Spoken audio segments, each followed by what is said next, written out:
Hi guys, welcome to English वाला। और आज हम डिस्कस करने जा रहे हैं प्रीपोजिशन के बारे में। फ्रेंड्स, प्रीपोजिशन कितना इंपॉर्टेंट है, चाहे वो रिटन इंग्लिश की बात करें या हम स्पोकन इंग्लिश की बात करें। प्रीपोजिशन हर इंग्लिश के सेक्शन में, हर इंग्लिश के पार्ट में एक इंपॉर्टेंट रोल प्ले करता है। प्रीपोजिशन होता क्या है? सबसे पहली चीज है कि इसे हम लोग प्रीपोजिशन पढ़ते हैं, प्रीपोजिशन नहीं पढ़ते हैं। आप यहाँ पे लिखा भी है PRE, it's a pre, and POSIN it's a preposition. तोड़कर थोड़ा पढ़े ना, PRE इसे पढ़ते, इसका मतलब प्री मतलब क्या हो गया? पहले। प्री मतलब पहले, बिफोर। और पोजीशन मतलब, पोजीशन समझ रहे हैं? एक पोजीशन, एक पोजीशन किसी चीज की बताई जा रही है। किसकी पोजीशन बताई जा रही है? एक ऑब्जेक्ट की पोजीशन बताई जा रही है। तो किसी पोजीशन से पहले यूज होना ही क्या होता है? प्रीपोजिशन होता है। जैसे एक सेंटेंस यहाँ पे मैंने लिखा है, he is sitting on the chair, तो ये किसी पोजीशन, किसी चीज की बात बताई जा रही है, इससे पहले यूज करा गया, यही क्या है? प्रीपोजिशन है। तो नाम से भी क्लियर है कि प्रीपोजिशन होता क्या है।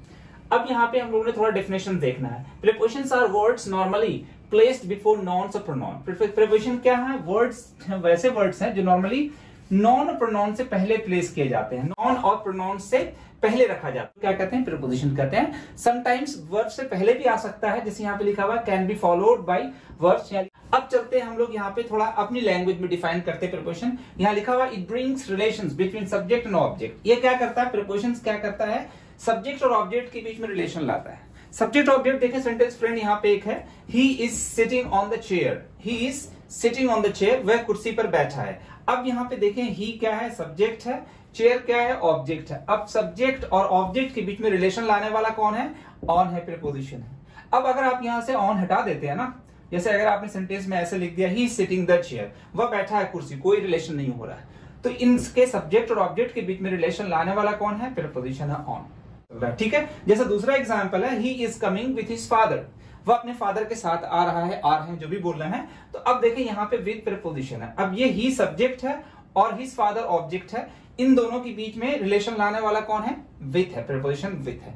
अगर यहां से भी विथ को हटा दिया जाए ना, अगर सेंटेंस आपने कहा he is coming his father, वह आ रहा है उसके पिता, कोई सेंटेंस में कोई ऑब्जेक्ट और सब्जेक्ट में, सब्जेक्ट और ऑब्जेक्ट में कोई रिलेशन हो रहा है? बिल्कुल नहीं हो रहा है। यहाँ पे विथ जो है, ये प्रीपोजिशन यही एक रिलेशन लाने वाला है। तो इसीलिए हम लोग प्रीपोजिशंस क्या करता है? ये रिलेशंस भी लाता कह सकते हैं, नॉन प्रोनाउन से पहले। लोग जैसे आज मैंने प्रीपोजिशन लिया है ऑन और एट और ऑन।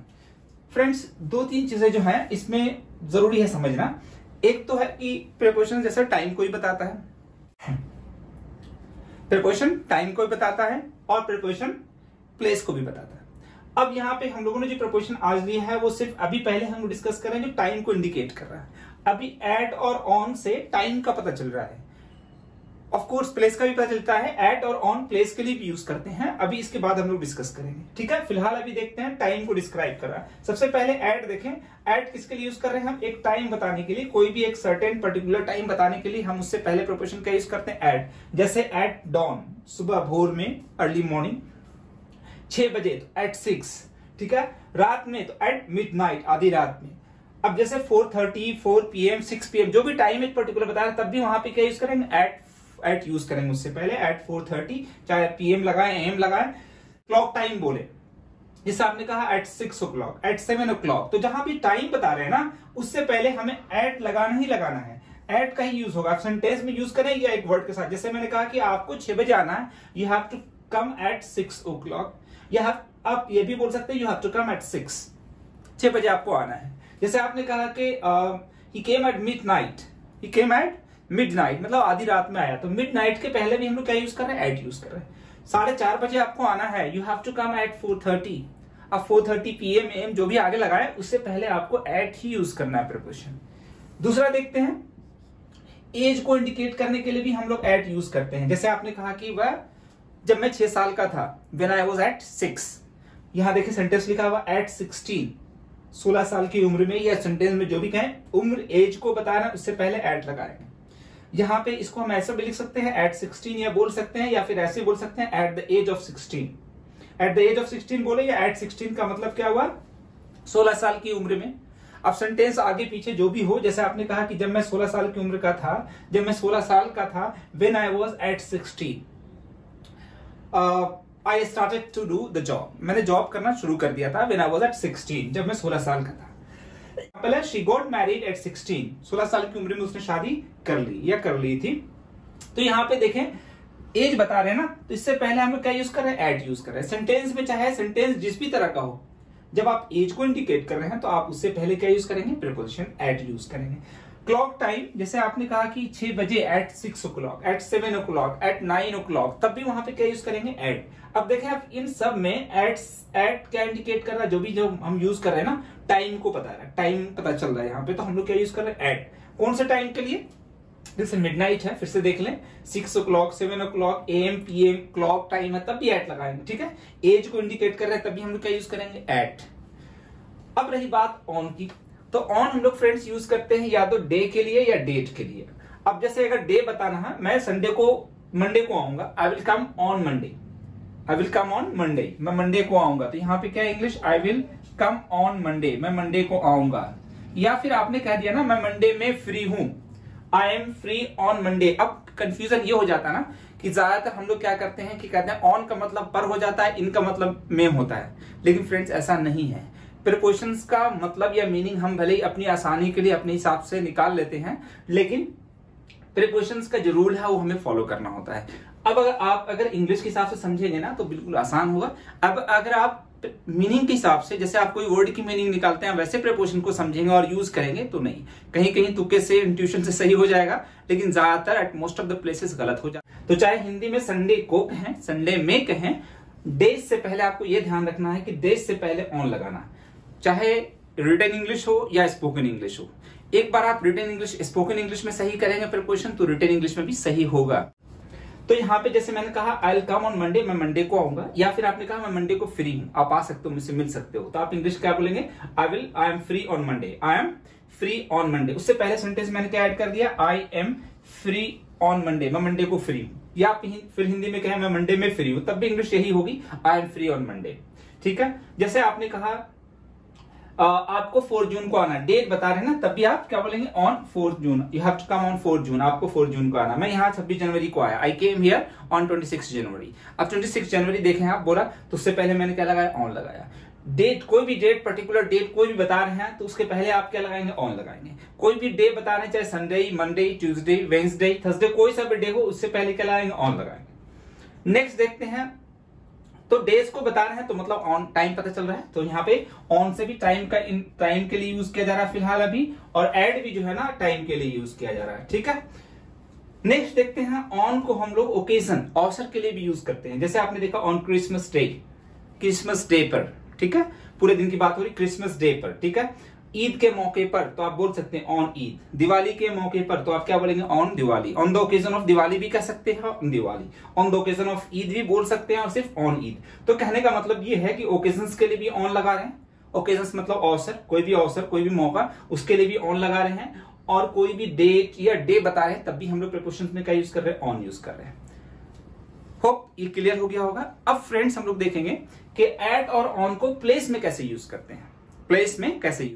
अब देखते हैं फ्रेंड्स, हम लोग एट, इन और ऑन को हम लोग यहाँ पे प्लेस के लिए यूज कर रहे हैं, प्लेस के लिए, ठीक है। अभी इससे पहले एट और ऑन को देखा था हमने टाइम के यूज में, टाइम के लिए यूज करते थे, अब यहाँ प्लेस के लिए। जैसे कि एट और इन में फर्क ये है कि एट जो यूज करते हैं स्मॉल एरिया के लिए और इन करते हैं लार्ज एरिया के लिए। दोनों का मतलब में हो सकता है, ठीक है, दोनों का मतलब में हिंदी में अगर देखेंगे तो हो सकता है, लेकिन स्मॉल एरिया है, स्मॉल प्लेस है, तो वहां पे क्या यूज करेंगे, एट यूज करेंगे। लार्ज प्लेस है, लार्ज एरिया है, तो उसके लिए क्या यूज करेंगे, इन यूज करेंगे। जैसे आपने कहा घर पर तो एट होम बोल सकते हैं, ऑफिस में, काम पर एट वर्क, ऐसे ही बोल सकते हैं, ठीक है। At the office, at school, ठीक है, at university, at the bus stop, इन सब के लिए हम लोग एट यूज करते हैं। इसके अलावा जैसे आपने कहा, लेकिन इन कब यूज करते हैं, जब लार्ज एरिया की बात हो रही है, तो वहां पे क्या यूज करेंगे, इन। जैसे कि in a country, he is in a country, he is living in India, कोई भी कंट्री, इन अ कंट्री मतलब कोई भी कंट्री का नाम आ जाए। जैसे आपने कहा कि he lives in London, he lives in London, वो लंदन में रहता है, तो यहाँ पे इंग्लिश क्या बोलेंगे, ही लिव्स इन लंडन। आप देखिए यहाँ पे लंदन एक बड़ी कंट्री का नाम हो रहा है, तो इसलिए इन यूज कर रहे हैं। वह इंडिया में रहता है तो क्या बोलेंगे, ही lives in India.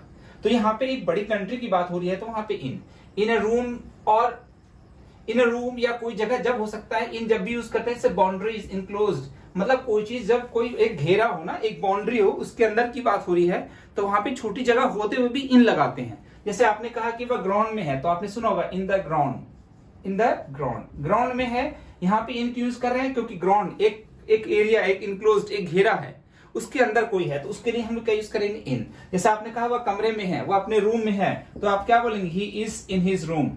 He is in his room. तो यहाँ पे रूम एक मतलब एक इनक्लोज, एक बाउंड्री, एक घेरे की बात हो गई, किसी चीज के इनसाइड, अंदर, तो वहां पे हम लोग क्या यूज कर रहे हैं? इन यूज कर रहे हैं। अगर वही चीजें खुली हुई है, एक पर्टिकुलर प्लेस है, जैसे आपने कहा कि वह बस स्टॉप पे खड़ा है, तो he is standing at the bus stop, तो वहां पे एट लगाएंगे, इन यूज नहीं करेंगे। जैसे आपने कहा कि वह स्कूल में है, ही इज एट स्कूल। अब स्कूल में कहीं पर भी हो सकता है, लेकिन अगर आपने कहा कि स्कूल के ग्राउंड में है, तब तो आपको वहां पे इन लगाना। ही is in the school ground, वह स्कूल के ग्राउंड में है, तब वहां पे इन लगाएंगे। तो आपको ये चीज तो कंफर्म करके रखनी है कि अगर कोई चीज एक एरिया है, उसके अंदर की बात हो रही है, तो वहां इन यूज करेंगे। एक प्लेस की जगह की बात हो रही है, वहां पे क्या यूज करेंगे? At. At home, at work, at the office, ठीक है, तो वहां पे at university, at the bus stop, तो वहां पे एट लगा रहे हैं। और एक इनक्लोज्ड है, एक घेरे के अंदर की बात हो रही है, तो वहां पे क्या यूज करेंगे? इन यूज करेंगे। और उसके अलावा जब बड़ी जगह हो, तब भी हम लोग क्या यूज करेंगे? इन यूज करेंगे। अब रही बात ऑन की, तो ऑन यहाँ पे कब यूज करेंगे? जब कवरिंग प्लेस, जगह ले रही हो कोई चीज। आप जैसे मैंने कहा कि मैं स्टेज पर खड़ा हूं, तो मैंने कहा I am standing on the stage. जैसे किसी ने कहा कि he was sitting on the chair, वह कुर्सी पर बैठा था, मैं कुर्सी पर बैठा हूं, I am sitting on the chair. वह कुर्सी पर बैठा है, he is sitting on the chair. यहाँ पे देखिए the book is on the table, book जो है टेबल पर है, मैंने किताब टेबल पर रख दिया है। सेंटेंस कुछ भी हो, I have kept the book on the table. तो यहाँ पे देखें कि मैंने सेंटेंस जो भी बोला, लेकिन टेबल पर कोई चीज जहां पे रखी जा रही है, वहां जगह ले रही है वो चीज, तो वहां पे क्या यूज कर रहे हैं? ऑन यूज कर रहे हैं। तो फ्रेंड्स, आज हम लोगों ने सीखा एट, इन का यूज और ऑन का यूज। मिलते हैं अगली वीडियो में, आगे हम लोग और भी प्रीपोजिशंस के बारे में डिस्कस करेंगे। के लिए take care, stay safe, stay healthy and have a great day.